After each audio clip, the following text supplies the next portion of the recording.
Welcome to the Bree Pod. I'm here with me, Bree.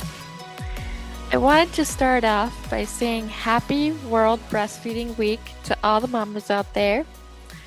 Um, I am hoping to be able to breastfeed. It all depends on what happens, but I wanted to celebrate today, or really this week, because, it's such a beautiful um, thing for the babies. But I will leave a disclaimer that just because breastfeeding is good for all doesn't mean it's good for or just because it comes off as though it's good for all doesn't mean that it can happen or is good for everyone.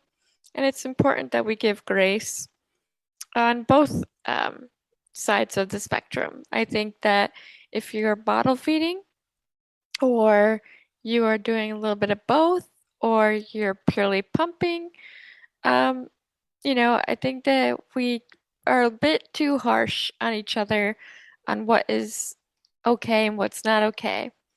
And I think time has proven that no matter if you were bottle fed or if you were breastfed or if you were formula fed or however way you were fed, you still end up coming out in the long run of such a beautiful people. So I just wanted to add that because I know a lot of people that are very hard on themselves uh, when they're unable to, you know, able to do something like breastfeeding.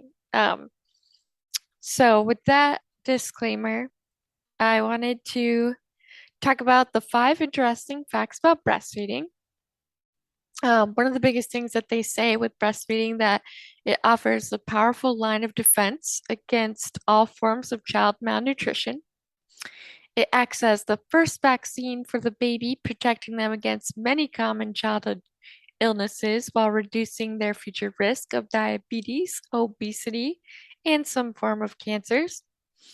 There's the 5 interesting facts from the World Health Organization is one, normally your body is ready to feed your baby from the moment they're born. There's this stuff called colostrum, and this is the first milk. It's yellow and thick, and it doesn't have much water in it. So your baby only needs a very small amount of this, which I know a lot of people in my September Due Babies group have been already collecting it. But I think there is a potential risk of putting yourself into labor. Again, all of our bodies are different, and so it depends, I'm sure, on your body. But I know many of the women in that group have already started this. Number 2, during breastfeeding, both you and your baby produce oxytocin, a hormone that lowers stress and anxiety and makes us feel connected. Number 3, breastfeeding supports the development of healthy gut bacteria in your baby, setting them up with a healthy immune system for life. Number 4, breast milk contains antibodies that are tailored to help your baby fight infections circulating in your environment. And number 5 is that babies usually breastfeed very frequently in the first few days. The more often your baby breastfeeds in the early days, the quicker your body will start to make more milk.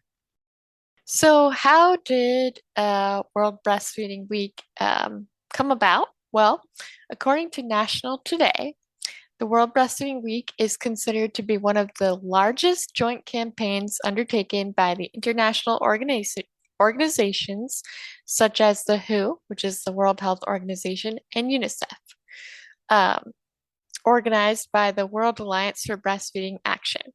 It aims to promote the benefits of breastfeeding, and World Breastfeeding Week has been celebrated since 1992, so basically since I was 2 years old, and includes annual themes such as healthcare systems and women.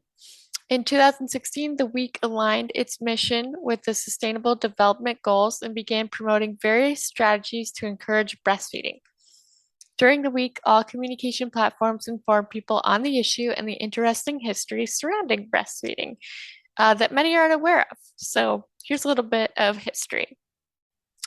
Did you know In ancient Greece, the milk of a Greek goddess was thought to have special powers such as immortality. For instance, according to Greek mythology, Hera's breast milk made Hercules invincible. It also formed the Milky Way. However, with time, the popularity of breastfeeding drastically decreased and women began turning to animal milk. In the 15th century, Europe, cows or goat's milk were often used but considered lacking as they affected the health of the child. Later in the 18th century, flour or cereal mixed with broth was introduced as breast milk substitute. This too proved ineffective, and the search for alternatives for breast milk continued as many women were unable to produce milk naturally and needed another feeding option for their infants. By the 19th century, infant formulas entered the market, and many women ended up abandoning the traditional breastfeeding. In the early 20th century, breastfeeding was even viewed negatively in several countries. That is until doctors pointed out the effects of a lack of breast milk on a child. In the 1960s, breastfeeding experienced a revival and is promoted world over even today. There are 5 important facts about breastfeeding. One is that breast milk helps babies get sleepy. There are hormones in breast milk that contain prolactin and oxytocin. It reduces the risk of illness. It is thought that women who breastfeed are less likely to get breast cancer. Um, the risk of infant death syndrome is also reduced, and breast milk consumes 25% of the body's energy. Now, as much as I am all about celebrating Breastfeeding Awareness Month or week, I also want to again go back to it's not always easy to breastfeed, and that it's important to know that if you can't breastfeed, there are ways to cope. And I want to share those as well because I think that when it comes to awareness, it's an all around awareness. It doesn't have to just be one side of it. There are many benefits of breastfeeding if you're able to do so. And there's still many other things that can happen for you if you're unable to do so. So I wanted to share this as well because I know many people that have also had a very hard time who really, really, really wanted to breastfeed. They tried everything, the lactation consultants, latching, all of the necessary tools to be able to breastfeed. So that being said, how do you cope if the reason why sometimes breastfeeding doesn't work is because there may be some issues with producing an adequate amount of milk. Even if they've given their best efforts, sometimes people just can't do it due to abnormalities, chronic medical conditions such as diabetes, and there's also the struggles with either you're going back to work, not having access to lactation support, pumping supplies, the perceived insufficient milk supply, or simply feeling overwhelmed or frustrated by the process. Is number one to remember, fed is the best. It's important to know that formula fed babies can and do thrive. It's well established that breast milk is the optimal form of nutrition for babies. However, the American Academy of Pediatrics acknowledges that this is not always possible. And moreover, they agree that fed is best. So at the end of the day, if you really are trying hard to have, you know, a perfect baby and the perfect breastfeeding experience, and you can't, just know that it's not a lack of trying, and that as long as your baby is fed, that's the most important thing. It doesn't make you less of a mother. And it's really sad in the mothering community that if it were our children, we'd be able to give like this beautiful advice and give so much love and support. But when it's other women, we're so harsh and we attack each other of who does what better. But it's so important to know that either way is beautiful.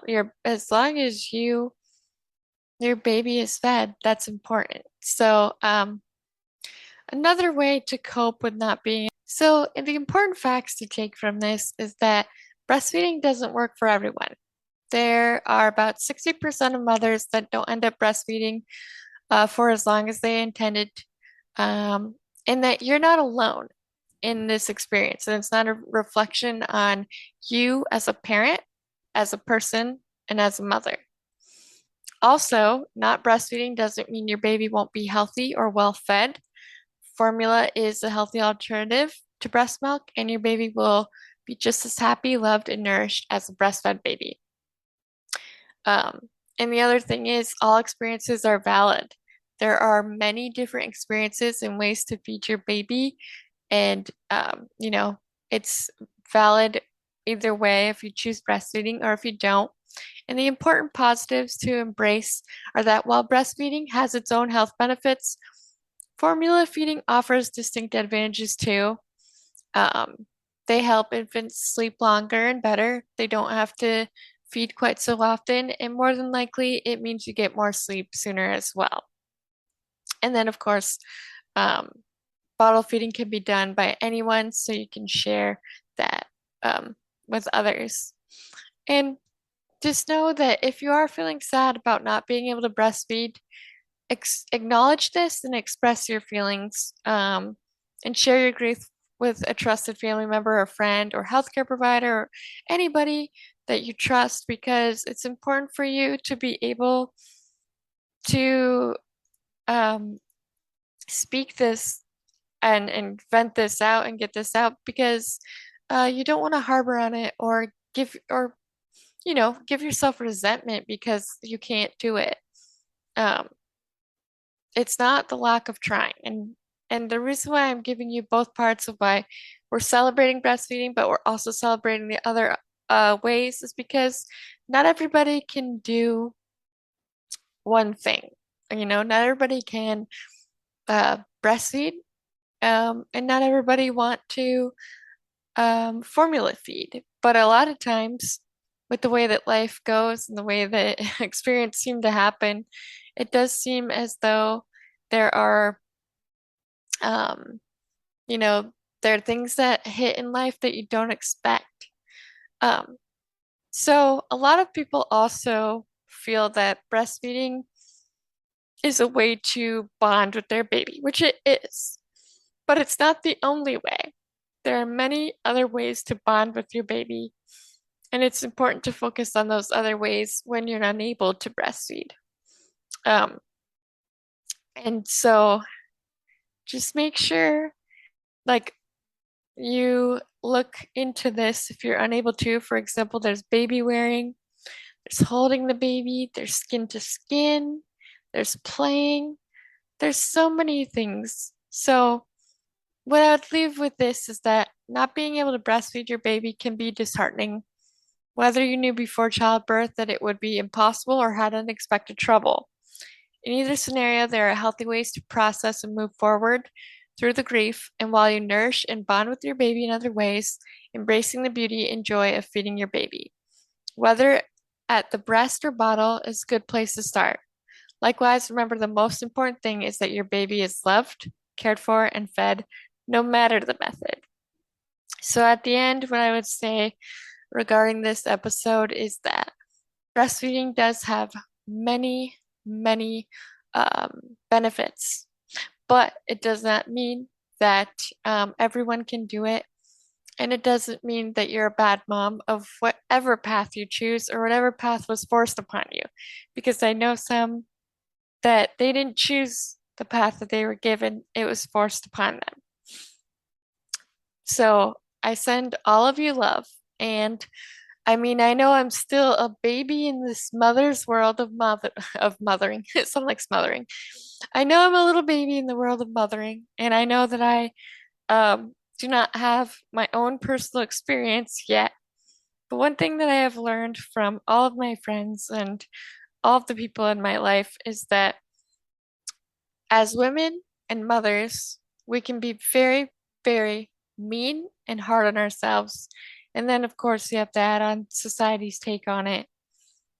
And I think it's very important to know that It doesn't make me any less of a woman if I breastfeed or if I don't.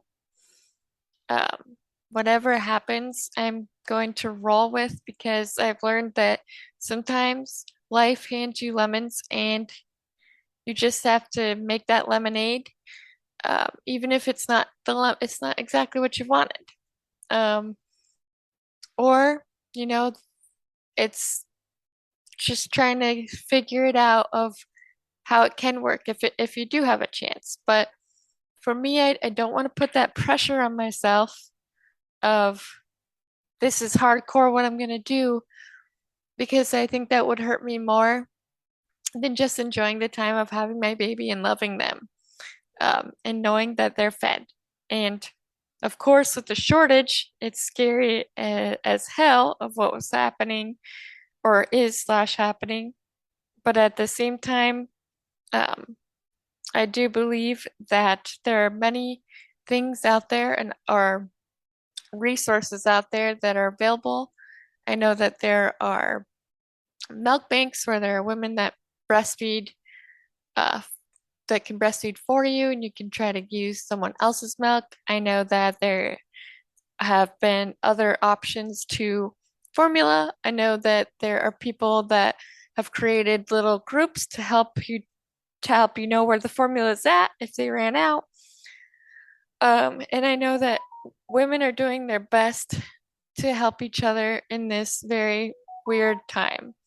Um, but it's just important to know whatever path you choose. Um, do not feel ashamed of what it is, even if you're someone that just didn't want to breastfeed at all. Do not feel ashamed of what path you take. You're an amazing mother. Your child is going to grow up to be an amazing person because of you, and it's not solely based off of your milk. Now, for those of you um, that see this beauty in yourselves and see this light, continue to do so because, as you know, more so than me, mothering and being a mother is not simple. You have a lot of factors in life, and it's such a beautiful, beautiful thing that you have brought to your baby and your child, no matter what it is. So, with that, you are all loved, you're all worthy, and you're all cherished, and I am proud of all of you. Until next time on the Brie Pod. Bye.